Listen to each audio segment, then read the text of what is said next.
Welcome to Recovery TV. My name's Peter.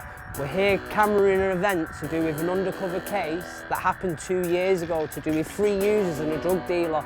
We're going to go see what's happened since then and see how they've got on. Come on.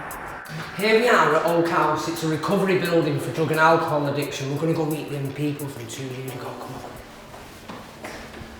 Oh, hello, Peter. Hello, how are you doing?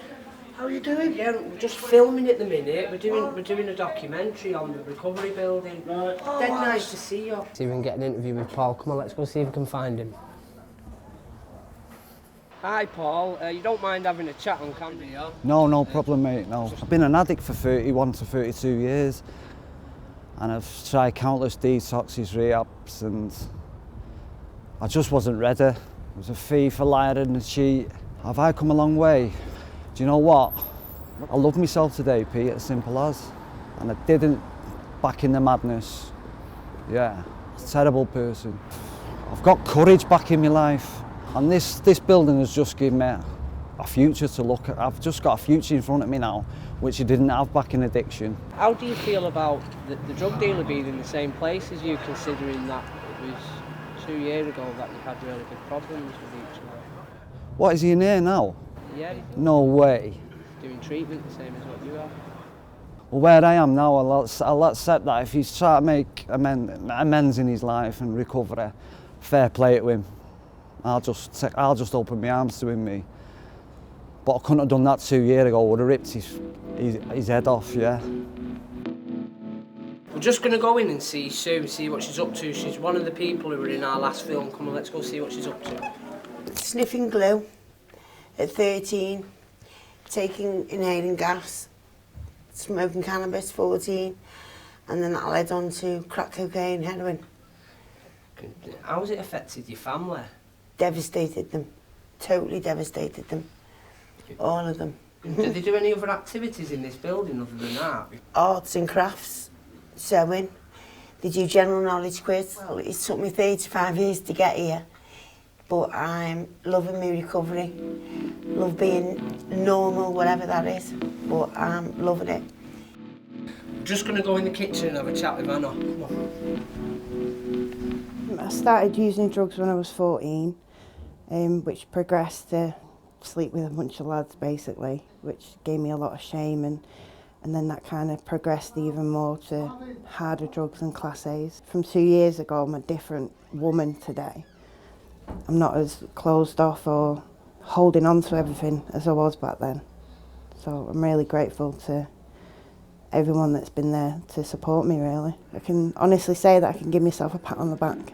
Oh, hello, DCI Mac, isn't Yes, it? yes. This is the officer who was the detective on the case 2 years ago. Could I just ask you how drugs has affected the local community?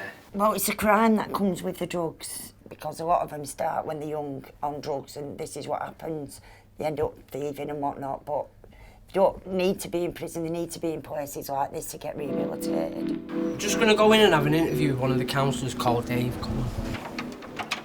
It's absolutely fantastic to see you. We have people who do self-referrals from prison.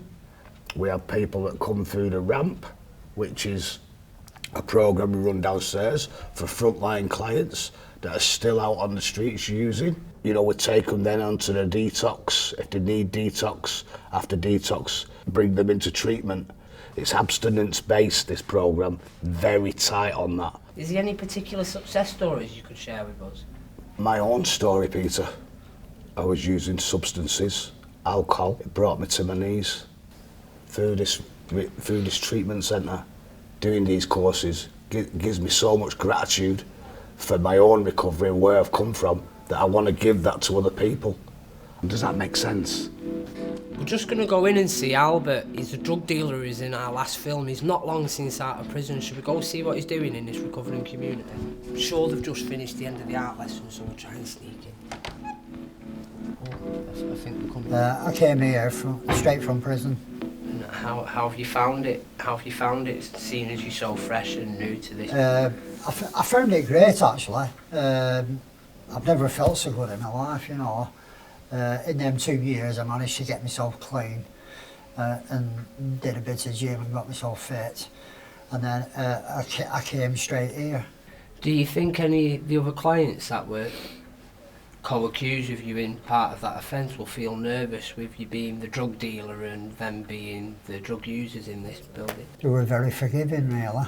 You know, they understood, like, you know, that the reason why I were doing it because I was an addict myself, and it was just a way to a means, you know. Welcome back. It's been a massive journey here in Oak House. Talking to the people I've talked to, I can't believe the journey they've come on, the emotions and bravery that they've put forward and fought against addiction. Can't believe how far they've come. My journey started in this building. I'm in recovery, and I know how hard it is to deal with them sort of emotions and go through it and trying to live life on life terms. I'm so proud of them for how far they've come. So that's Peter signing off. Thanks.